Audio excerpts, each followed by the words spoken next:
Greetings and welcome to the Halloween edition of the Sliders Review. And I'm here today to talk to you about Goosebumps Season 1, Episode 2, Cuckoo Clock of Doom. I just realized something as I was going through my list. I haven't really talked about Goosebumps that much when I was doing my reviews last year.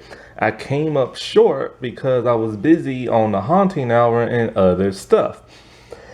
And so, so I'm gonna make that my priority very soon to cover more Goosebump thing because it's quite a shame I haven't even talked about it yet, and I love Goosebumps to death. I am a Goosebumper for life. I did a rundown review a few years back, and then I did a couple of the episodes, but I just realized, wow, there's a lot of good episodes I left out. I'm so ashamed. Anyways, with this episode, it's really ironic because, what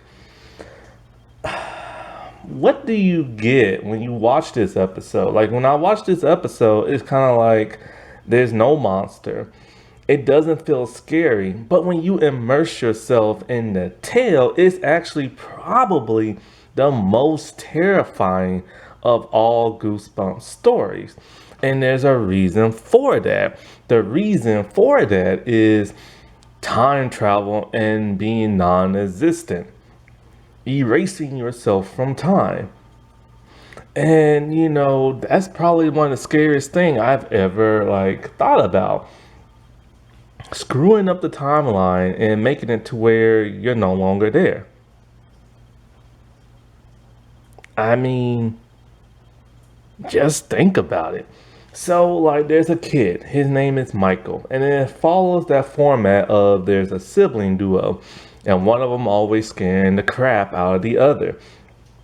Michael is walking home from school one day or from wherever he's walking from, and he sees some red stuff on the ground pavement. He assumes it's blood. For whatever reason, he touches it. Why do people always touch it in TV shows and movies?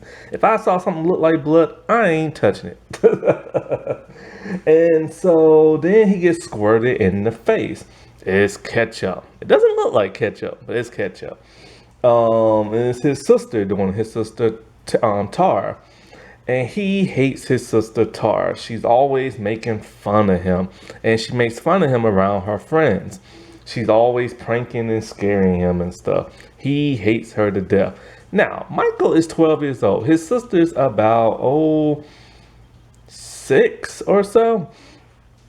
And it's like he's getting tormented by a 6-year-old. Like, what the world? Now, Michael is played by John Wright. And he's, of course, most famous for playing the dude in the, what is that called, that show? The Adventures of Shirley Holmes. It was a popular Canadian teen, mystery show. He also played Eric Stifler in the DVD versions of American Pie. And so his sister Tara, I forget her first name, but her last name is Bone. She was in Mean Girls. She has dwarfism and stuff. So when you watch that movie, she's normally paired with the person with the wheelchair in Mean Girls. And so he chases his sister back into the house, and the parents are like, leave your sister alone. But it's his birthday and everything. And he doesn't want a repeat of last year. Last year, he's hanging out with his friends. He gets a CD from a girl he likes. His sister picks on him and talking about, oh, he hates that, but he'll probably like it now that he's in love. And stuff. And so it's time for the cake. He has the cake. His sister trips him. His face falls into the cake. Now, in the book, it's much different. In the book, there's a bike. And she scratches up the bike and messes it up and stuff like that. Also, she opens up all his gifts before he even enters the room.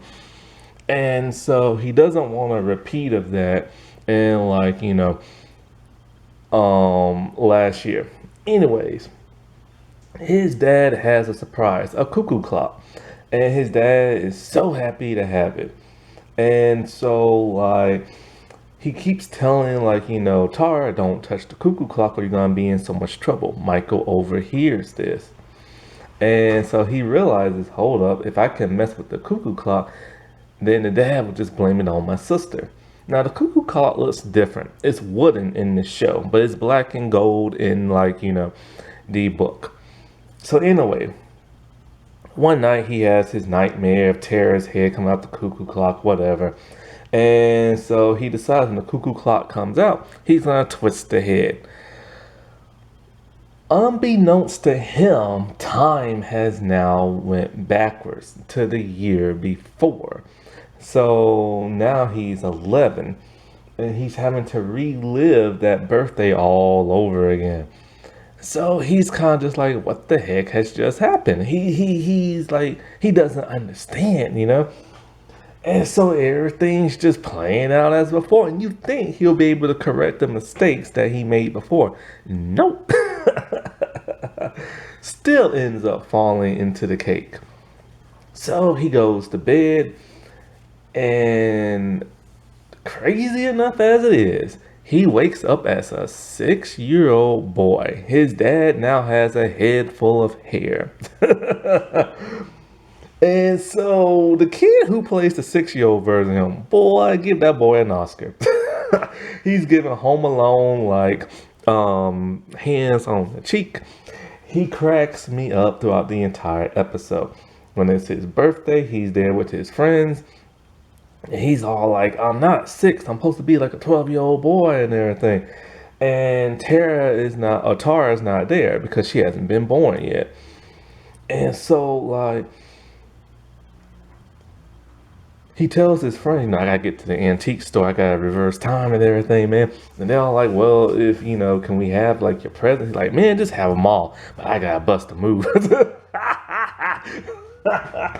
So we see him just running down the street, heading down to the antique store. And as he's going there, some creepy old man's asking him, do you have the time? And so, like, as he's heading towards the antique shop, the old man is walking towards him. What kind of message are they trying to send? So then his dad grabs him. I thought it was the old man. But his dad's pissed and everything because, he left the house and ain't supposed to be downtown by himself and all this other crap. Needless to say, he is petrified, terrified. He does not want to go to sleep.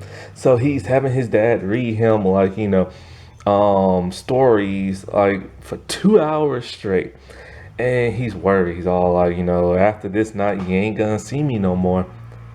Well, he wakes up and now he's a baby of all things.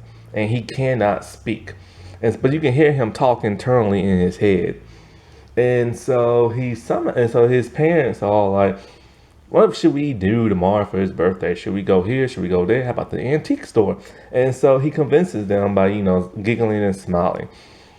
And so the mom no longer has her glasses because so far back in time.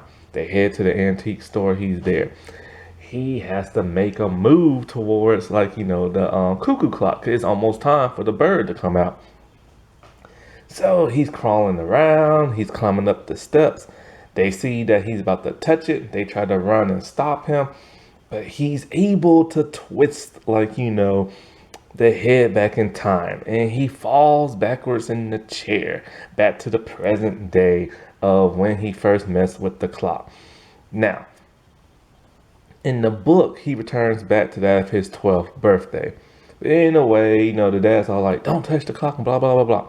Well, here's the thing. Before, when he was like a baby and he twisted the thing, he accidentally knocked off the year, I think, 89 or something like that. So, when he's back in the present day, he's happy. He's kissing his dad on the forehead. And he's like, where's Tar? And they're like, who are you talking about? He's like, my little kid sister who gets on my nerves. So he goes to his Tar's room, which used to be the dad's study. And he realizes something. Well, the dad realizes that the year 89 is missing. And so that's the year Tara was born. So now he's kind of like, oh, crap, dude. This might be a good thing.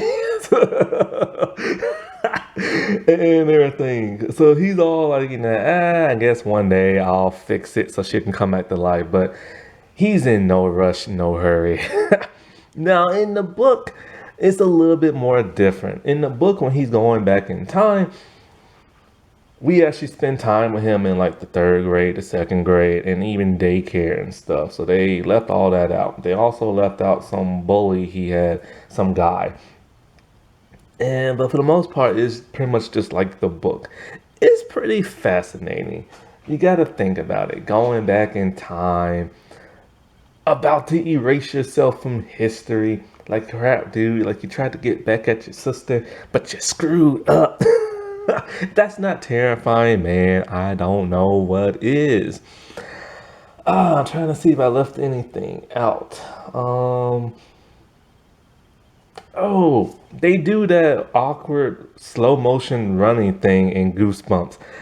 I kind of like it. I kind of don't. It's kind of stupid. They do it in a couple of other episodes, but it's a trademark of that of like Goosebumps. Oh, one thing I want to point out, the Cuckoo Clock of Doom has yet to ever come out on DVD. I have no idea why not.